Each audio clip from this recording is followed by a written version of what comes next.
Este es el mapa geopolítico de Venezuela. Es el doble de grande de España y 3 veces Alemania. Sus reservas de petróleo son consideradas las más grandes del planeta. Se calcula que tienen unos 350.000 millones de barriles de reserva. Esto representa al menos el 22% de todo el petróleo del mundo. Todas estas zonas son muy importantes. Son las cuencas petroleras y gasíferas del país. Esta zona de acá es una joya. Es la faja petrolífera del Orinoco, donde se encuentra el 48% del total del petróleo venezolano. Y es el gobierno quien se encarga de la extracción y la exportación, del cual el 41% va hacia Estados Unidos y el resto es exportado hacia China, India, Canadá y Arabia Saudita. Pero este país no solo tiene petróleo, cuenta con la 8ª reserva de gas más grande del planeta, el 77% de todo el gas en Latinoamérica. Además, tiene yacimientos minerales que se encuentran en todas estas zonas. Entre ellos están el aluminio, el cobre, níquel, hierro, oro, plata, plomo, zinc, coltán, barita, mercurio, diamantes, entre otros. Esto sin mencionar, por supuesto, el potencial turístico con playas, cayos, islas, médanos, bosques, picos, montañas, llanos. A ver, Venezuela es un paraíso. Pero esperemos un momento. Seguramente estarás pensando cómo es que acabaron tan mal. Cómo un país así, con tantos recursos, puede estar involucrado en la mayor crisis que ha tenido el continente americano. Para entenderlo, hay que retroceder 22 años. Venezuela para este momento contaba con una democracia de 40 años de vigencia. Luego de 2 golpes de estado frustrados, aún tenían una economía más o menos estable. Y para el año 1998, el partido MBR gana las elecciones con un 56%. Llegan al poder con un Chávez encabezándolo y con una propuesta de realizar una nueva constitución, una de cero, reemplazando la constitución de 1961 por una hecha por ellos. A ver, que desde el principio se le veía las intenciones del sistema de gobierno que querían. Ellos querían marcar las reglas del juego. Poco a poco fueron secuestrando los poderes públicos, como el Consejo Nacional Electoral, el Tribunal Supremo de Justicia y la Fiscalía. Lograron viciarlos y convertirlos en el brazo ejecutor del partido del gobierno, llevándolos al incumplimiento de la ley y a la polarización del país, creando así 2 enemigos, el externo, que era Estados Unidos, y el interno, la oposición, que los llamaban apátridas. Había una mitad que no apoyaba a Chávez, los apátridas, los opositores al gobierno, y la otra mitad que sí, los patriotas, los que apoyaban al gobierno. El presidente era quien les daba las instrucciones a los poderes públicos de qué hacer. El que pertenecía al lado patriota tenía más beneficios y era tratado como mejor por el Estado. También existía una persecución con la prensa. Una vez controlados los poderes públicos, Chávez exigió la aprobación de la Ley Resorte. Esta ley fuerza a todos los prestadores de servicios de radio y televisión a transmitir obligatoriamente los mensajes y alusiones del Ejecutivo Nacional si considera necesario. No se podía decir ciertas palabras. Los canales de televisión y radio se vieron afectados. No podían expresarse de manera libre. Eran controlados por el Ejecutivo Nacional, mientras que los canales del Estado salía un Chávez prepotente y grosero reiteradas veces al día ofendiendo al opositor. Se contradecían totalmente, exigían que el sector crítico acatara la ley que habían aprobado, pero ellos, la cúpula política, no cumplían sus propias leyes. Paremos acá, hay que acotar algo. Chávez tenía todo el estamento militar a su favor. Las Fuerzas Armadas venezolanas estaban totalmente parcializadas al partido de gobierno. Era evidente, Chávez fue un militar. ¿Se recuerdan que les dije que Venezuela venía de darle 2 golpes de estado? Una democracia de 40 años de vigencia.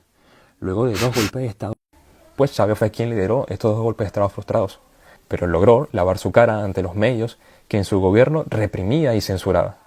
Ya estando en la presidencia, le daba poder a los militares, pudiendo hacer todas sus medidas a la fuerza, con imposición e intimidación. Nada lo detenía. Y con esto empezó su estrategia, a armar a sus militantes, los de su partido, creando la milicia armada revolucionaria y dando vida a una banda armada para proteger la patria, los colectivos. Son estos los encargados de mantener el orden público en el país y solo recibían órdenes del partido del gobierno. Vamos, que cualquiera que estuviera en su contra o se manifestaba era intimidado y si acudías a alguna concentración te o corrías el riesgo de no regresar a tu casa con vida. No se andaban con cuentos. El pueblo de Venezuela estaba enardecido por la situación de falta de libertad. Expresaban al mundo que lo que vivían era una dictadura. y el 11 de abril del 2002, Venezuela estalla, llenando de manifestantes avenidas, calles y carreteras principales de la capital.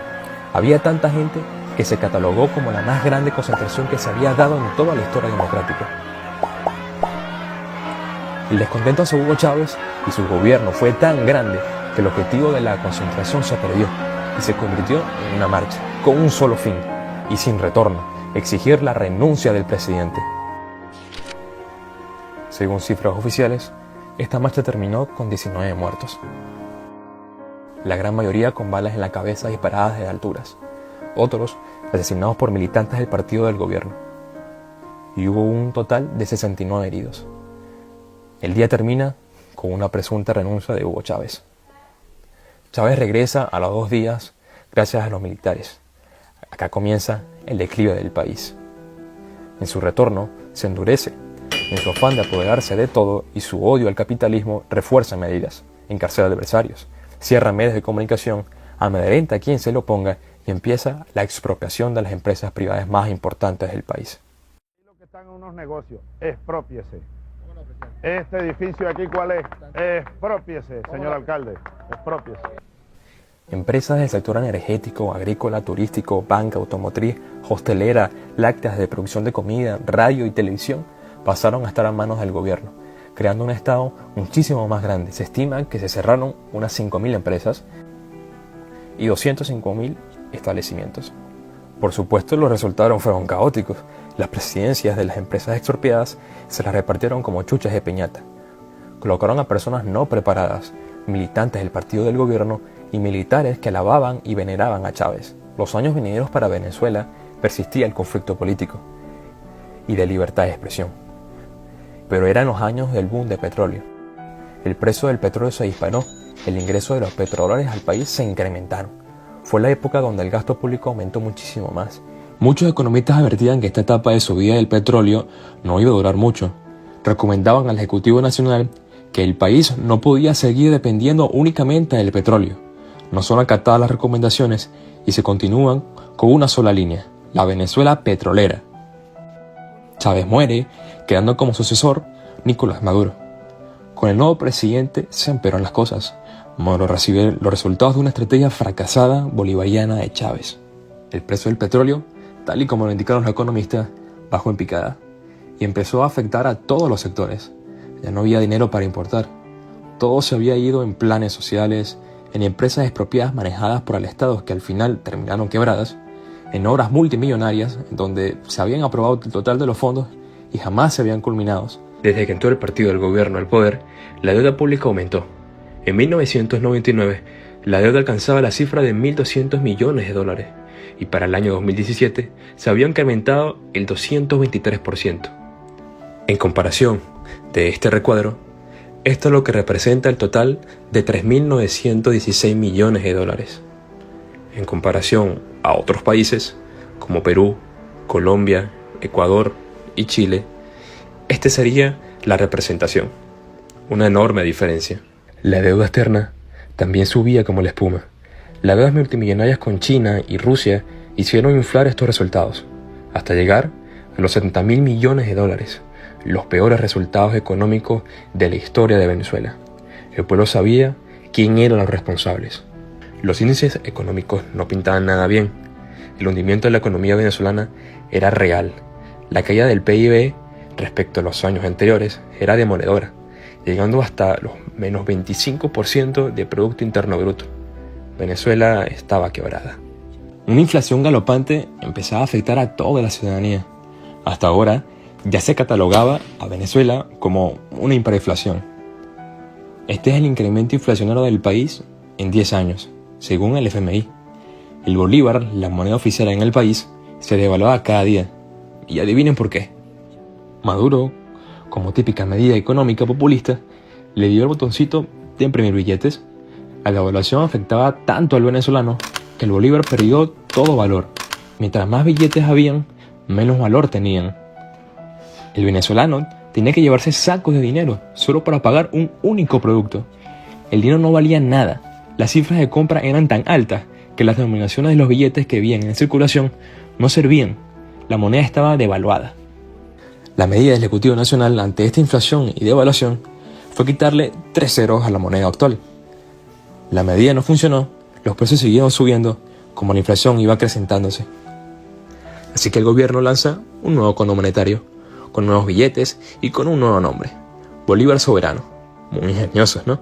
A ver, para que entiendan, con el nuevo cono monetario, si este envase de leche costaba 600.000 bolívares fuertes, ahora eran 6 bolívares soberanos. Saquemos cuenta, si quitamos los 3 ceros que habían quitado en la primera medida de Maduro y luego los 5 ceros que le quitaron por segunda vez, son un total de 8 ceros. Habían destruido una economía. Era un círculo vicioso. Maduro siguió imprimiendo billetes. La inflación era una bestia creada por los bolivarianos que no iba a parar de crecer y crecer. No iba a parar de comerse el salario del venezolano, reduciéndolo así al más bajo de Latinoamérica, ganando solo $6 por mes. Era evidente que no alcanzaba para comprar lo elemental: pan, leche, huevo, o comprabas comida o pagabas el transporte público para ir a trabajar. Era insostenible este modelo. No hay que ser un estudiado en economía para saber el resultado de todas estas medidas por más de 2 décadas que realizó el gobierno y ahora la narcotiranía, en contra de las empresas privadas y la libertad de los ciudadanos. Por supuesto que todo esto iba a llevar a una de las peores crisis que se ha visto, y más en un país tan rico como Venezuela. Según datos de la ONU, la situación en Venezuela es un desastre humanitario mayor, y es tan grande la crisis y tan compleja que el nivel de la pobreza para el año 2007 superaba el 87%, generando al final una ola de migrantes venezolanos que seguramente te has encontrado más de 5. Y es porque hay casi ahora unos 5 millones de inmigrantes.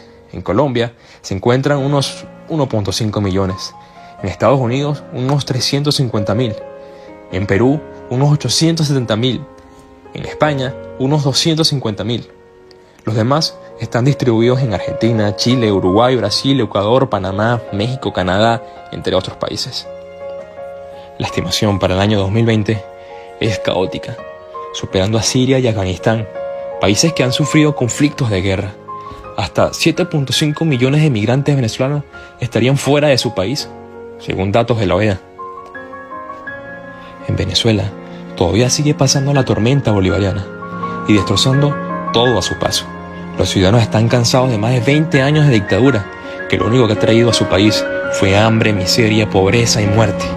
Ahora se batallan no solo su vida, el subsistir diario y el de sus familias, sino también de su libertad. La libertad de un país que vive bajo una tormenta, que niega irse y que niega la llegada de la prosperidad y la democracia del país. Por otro lado, los millones de migrantes exiliados de su país trabajan día a día incansablemente para ayudar a sus familias en Venezuela y sobreviviendo en países que lo acogieron, pero con un anhelo tan grande de volver y una fe tan fuerte de que Venezuela sea por fin libre.